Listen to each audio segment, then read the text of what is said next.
on the lane, and just looking at that lineup, what's going to protect him here, really? He's probably going to be in the mid lane, I think, given that Kiana wasn't picking him up, but still doesn't seem like the best lineup to try and work with.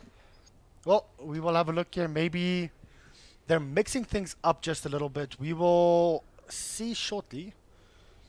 Everyone has chosen their heroes, so probably just have to wait for the countdown to happen. For those of you that don't know who I am, I'm Reddit. Joining me here is Prophecy. We're casting the Romanian Dota Pro League. It's Season 2. Prize pool, I think, is $1,500. $1,000 for first prize, $500 for second. And, well, blow your minds out. Blow Your Mind won the group stages, and they decided, you know, they could actually choose their opponents, and they chose XPC, and XPC just dominated them. So a little bit of overconfidence coming through from, you know, their side. XPC playing tremendously well, going all 3 games. Refugees up against Project Dota, coming with a very interesting win in game number 1. After the GGs were called, and then they still managed to win. And losing game 2 convincingly, and then game 3 was a very good game going the way of Refugees as well, actually managing to last through that early game and winning the game in the mid-game stages. But let me quickly introduce the side here for XPC. They have just smoked up. It is going to be Masakari on the Jakiro, Kiana on the Morphling, Illusionist on the Bane, Synergies running Darkseer, and last but not least Razvan on the Witch Doctor. Take us through the side of Refugees. On the side of RFG, we have AK, or AKI. He's standing in for somebody. I'm not exactly certain. I think Hoodoo? Yeah, Hoodoo was the one playing last night. So he's going to be on the Emperor. Claudio will be on the Shadow Fiend Powerpuff, picking up the Tusk. Koala Cola on the Huskar, and Immortal Faith on the Winter Wyvern in this game. I mean, Immortal Faith is a very well-known player, especially in the Romanian scene as well. You know, he's like very high up there in the, you know, pub rankings, if I can put it that way. But very deep wards being placed down quite early on. Are we going to see a second ward, or is it just that one? No, it's just that one. I do like it that, you know, both teams wanted to go very aggressively to, you know, try and, well, deep ward there again, you know, maybe thinking that XPC is going to be rotating a lot, which, I mean, they do have the Bane, so I do like this ward. I really do like this ward. I mean, even just, you know, ignoring the Bane, every single one of those XPC heroes probably will be seeing a lot of movement in these early stages. So, a decent ward to put down. I think maybe you could have placed one perhaps on your side of the map in this kind of area. You know, just to counter any potential gank coming your way, but I suppose it's much of a muchness. You at least know that there's nobody rotating through their jungle to try and backstab you. Yeah, well, we are going to see a quick rotation coming through here from Bane, looking to go for that courier snipe. He actually does manage to get it, and my mouse is extremely fast for some reason. So Raider's courier is being killed, and luckily there was no cargo with, but that's the early boots pickup. I mean, normally you would not see the courier moving through this quickly. Yeah, I mean, that was a very, very surprising move there, and Illusionist probably will be quite happy with that. He doesn't actually get anything out of it since the courier had already deposited it. I think it was the Wraith... No, it was the Healing Salve, I think. It was the Healing Salve, yes. Wait, we do actually see an engagement coming through straight onto the Morph. Morph just hit level 2 and managed to waveform out of that. So 3 hero rotation coming through from Refugees. I like this. They want to take the fight to XPC. They know that XPC's got a good early game, and they want to try and counter it. Yeah, but I mean, the thing is, XPC is not really designed off of, you know, last hitting. Yeah, Keanu is going to try and get what he can, but it's really unlikely that he's going to have any chance against Claudio in the mid lane. Yeah, I mean, Claudio already just absolutely wrecking him, 4 and 5 versus the 1 and 0. So Keanu's got a hell of a bit of work to do, and it's really going to come down to the pressure they're going to place on the bot lane here. Masakari already starting to work on the lane, and it's already basically forced the Everspirit completely out of the lane. AKI hang around in the mid lane, and only Powerpuff hanging around, and they're actually going to dive him right now. Yeah, well, there you go. He's actually tangoing straight through. They do manage to scout this out, but it's a deep rotation through 3 heroes here from the side of XPC, and I do like this. You know, he's playing very defensively. He is only a Tusk. He has that level 2, so of course he does have a snowball up. But look at this pushing power from the Jakiro, just constantly spamming out the liquid fire. And they even pulled the creeps up here to try and, you know, just keep the pressure on this tower the whole time. And I mean, this is XPC. This, you know, they like to push. They like to group up, push down towers, and just, you know, take the advantage that they're given quite early on. Yeah, I mean, they're going to actually force the advantage here. AKI is doing some total of 25 damage, so he's getting absolutely nothing out of this lane at the moment. He's 4-1 with, well, about halfway to level 3, but still, it just shows that, I mean, XPC desperately wants to make as much of this as they can. And in the mid lane, we actually have some action. Claudio's under quite a bit of pressure here. Keanu and Illusionist trying to fight off Immortal Faith. Oh, that's the power of the, morph strength, and unfortunately, Illusion is coming in as well. He might drop just one more hit needed. Unfortunately, it's not going to be enough since the Arctic Burn actually wore off just in time.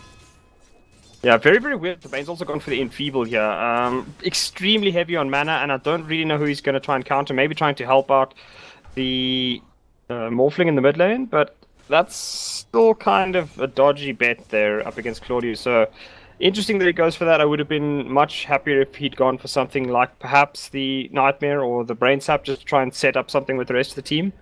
So Enfeeble, I mean, again, it just seems as though he's trying to help out the lane, but really they need to gank these lanes. There's no real way you're going to win by right clicks. I mean, he went for Enfeeble at that very early level to try and stop the Shadow Fiend from getting that initial few levels. But you see a little bit more engagement here on the bottom lane, just standard harassment coming out. I do get why he went for that Enfeeble. Like now, it's just trying to reduce the damage so that, Keanu can actually get ahead. But unfortunately, Keanu didn't get ahead, so it's a wasted skill point, like you said. Yeah, but I mean, it's still taking such a chance. If you're gonna get the Enfeeble, you'd expect to see him in the lane at level 1, not hanging around down bot lane, which is where he was. So I'm not the biggest fan of what he's done here. I just think that, if you made that choice, fine, but then you got to back up the choice by actually being in the lane, not being in the area that you need to be. Just kind of ruins the effect of why you picked up that skill in the first place. Well, this core Jakiro really working out for them at this point, sitting 25-5, top of the last hit chart at this point, and I mean, we'll have his mana boots up in 2 creep kills if he really wants it. Yeah, he should get those pretty soon, just to. Yeah, well, yeah, it's just to provide the sustain, which is what they're really looking for here. Immortal Fate not really going to be able to do a whole lot. AKI as well is pretty much just sacrificed on this lane. He's really not expected to get anything. They are trading quite a bit of experience and farm though towards Koala Cola, who is about to actually hit level 6 on his Huskar up top lane, and not doing too badly up against Synergy. Now, I have to say, winning basically, well, not winning 2 lanes, but going even on the off lane, winning the middle lane. But we do see an engagement here onto the bottom lane right now. They are going straight onto Masakari, who's going to be the first one to actually drop. They might be able to get the kill. It is Aki. He's the first, or Aki, AKI. He's the first person to drop the first blood. The second one drops, and this is going to be 3 heroes down, even using the sleep. Who are they going to give it to? It is going to be the Witch Doctor. That's 3 heroes down. XPC TPing in brilliantly. Unfortunately, they just couldn't get the pick off on on the Jakiro. They went in on him, and it was just so close. And middle lane, we actually just missed that one. Morphling has dropped. Yeah, I mean, Claudio gets the return kill there, but I mean, losing your entire tri lane without getting a single kill in response, that is just an absolute train wreck. Jakira's about to hit level 5 now.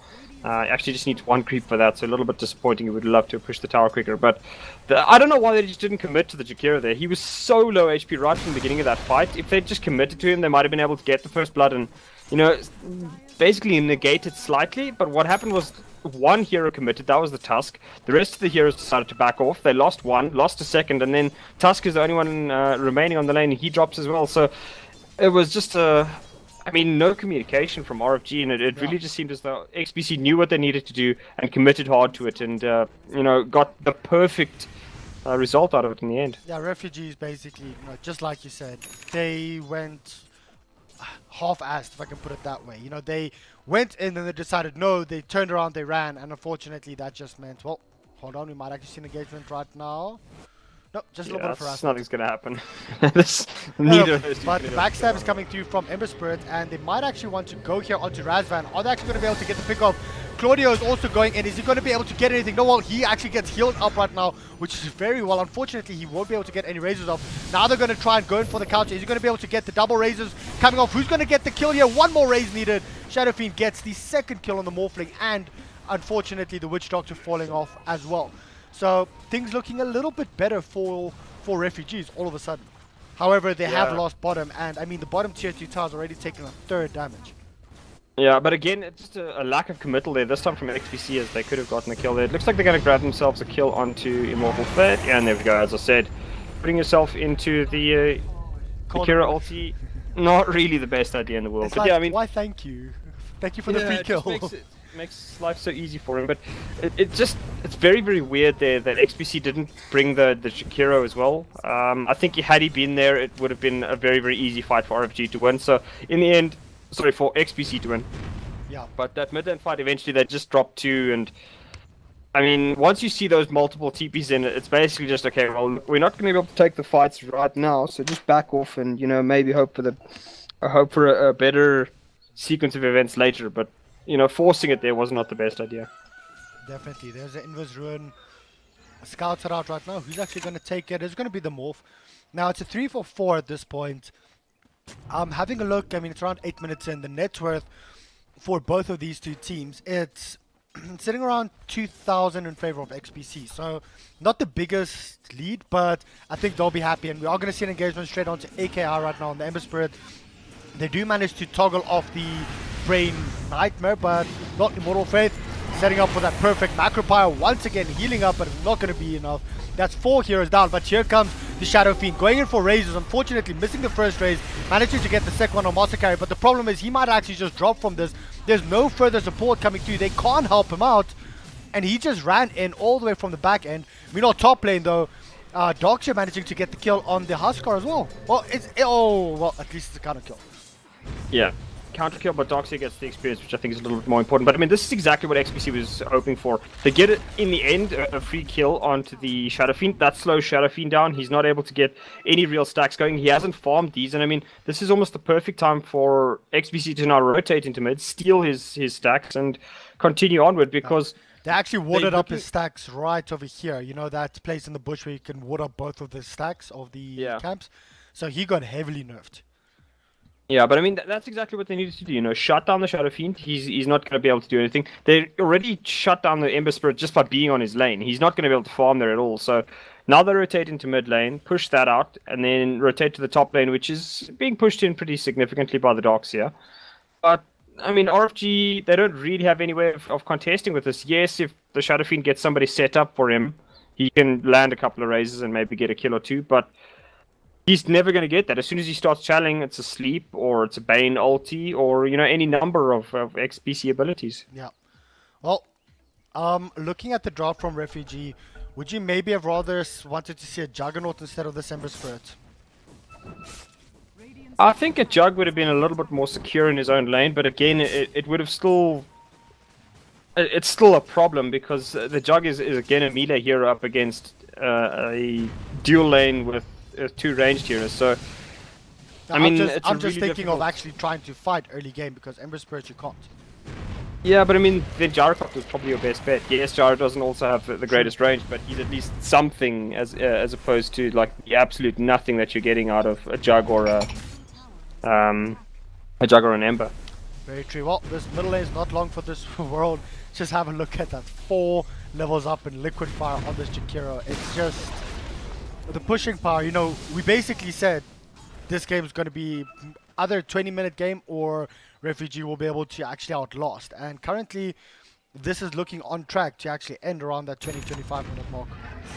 Yeah, and Jakiro is now going to clean up some stacks as well. He could actually drop the Macro Pyre here, but maybe feel that having a full Hood of Defiance up already for for this Jakiro. Yeah, I mean, that's mostly because the only real damage they have to be scared of at the moment is the Huskar as well as the Shadow Fiend.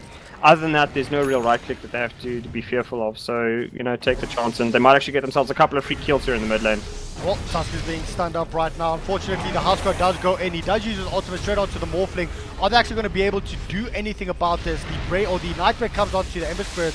Tuskar's already down right now, and Ember Spirit does manage to get a double searing chains off. I think it will only be the Tusk dying there. I think they're very fortunate that Huskar nearly dropped as well. Yeah, a bit of a misplay actually by XPC, since they should have, you know, just used better control of their CCs to make certain that the Tusk wasn't getting out. But, well, not the Tusk, the Huskar, but focused a little bit too much on the Tusk. They will, however, seemingly get themselves a kill onto the Shadow Fiend up top, though. Yeah, well, Claudio's channeling up his Requiem. He actually manages to get a good one off. Unfortunately, it's not enough. Darkshare Wall gets used as well. Are they going to be able to get that kill? And the Liquid Fire is off as well. They're going in onto the Ember Spirits as well as the Tusk. I think this might just be the beginning of the end for the side of Refugees now.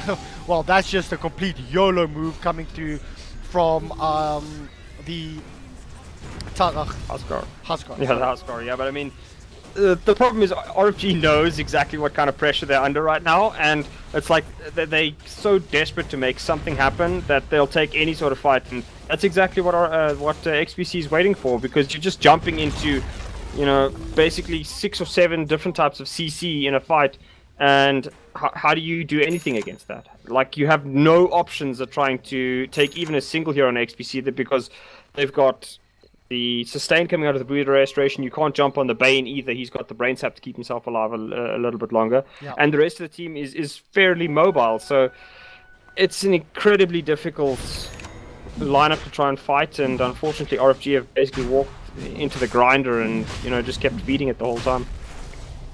Well, going in now for that rush. I think after this rush we might even see a high ground attempt, because only the middle tier 2 towers left, and well, it's 12.5 minutes into this game. XPC leading it significantly, and I mean, have a look at the net worth. I mean, for 12 minutes in, it's sitting at just under 10,000 net worth. Yeah, I mean, a lot of that is the towers though, so if RFG was able to take a tower, it would change significantly. But for the moment, I mean, XPC is basically good for their lead. They've worked pretty hard to get there, and they're looking to dominate. They will probably be going mid now, and as you said, going high ground with the Aegis. Well, let's have a look here. They've smoked up straight away, but Jakira's just like, well, screw your smoke. I'm not even, we don't even care. And they're just going to force down middle lane. What's coming through for the Shadow Fiend is that actually going to be the completed mech. This might help them a little bit, but to be honest, I'm not quite sure if the mech's going to be enough. If he gets it off in a fight, I'll be surprised. I'll say that much. Like, yeah, I mean, the mech might help a little bit, since XPC doesn't actually have massive amounts of burst, and if you can survive that early part of it, it might be okay.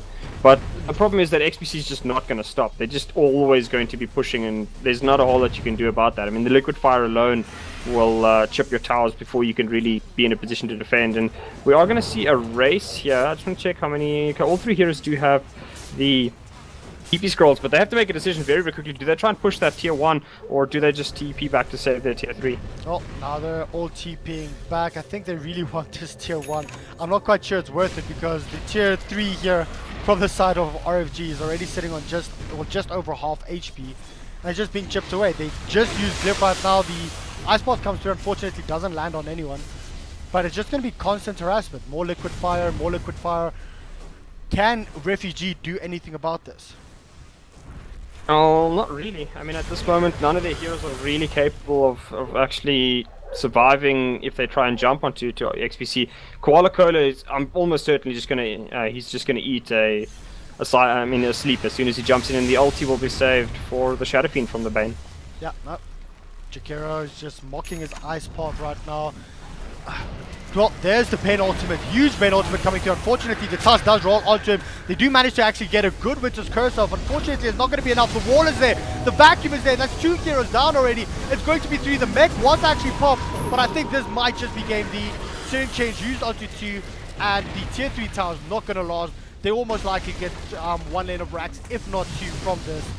I mean, that just goes to show you, well, there you go. GG's being called by Refugee. XPC. Now we know why the Jakiro was banned out the whole time from Blow Your Mind. Yeah, well, first phase ban, very, very well deserved here, because XPC just absolutely crushed RFG. I mean, it's like they had no idea how to counter that, and unfortunately, again, picking, I'd say, pretty weak lanes, if we're honest, outside of the Huskar, but paying for it very, very quickly, 15 minutes, and the XPC picks up the first win here in the finals. Yeah, well, guys, on that note, keep in mind this is a best out of 5 finals. XPC leading, or just beating out Refugee right now, and we'll be back with game number 2. Hopefully, Refugee decide to ban out that Jakiro like Blow Your Mind did, and we were wondering, we were like saying, why ban out a Jakiro? Now we know. We'll be back with game number 2 shortly, guys. I'm Reddit. Joining me was Prophecy. Check us out on Twitter. It's at RedditDota and at Prophecy Gaming. Also, facebook.com/NavGamingTV. Special shout out to Esports Addict for asking us to cast, especially Chronix. Thanks so much, bud.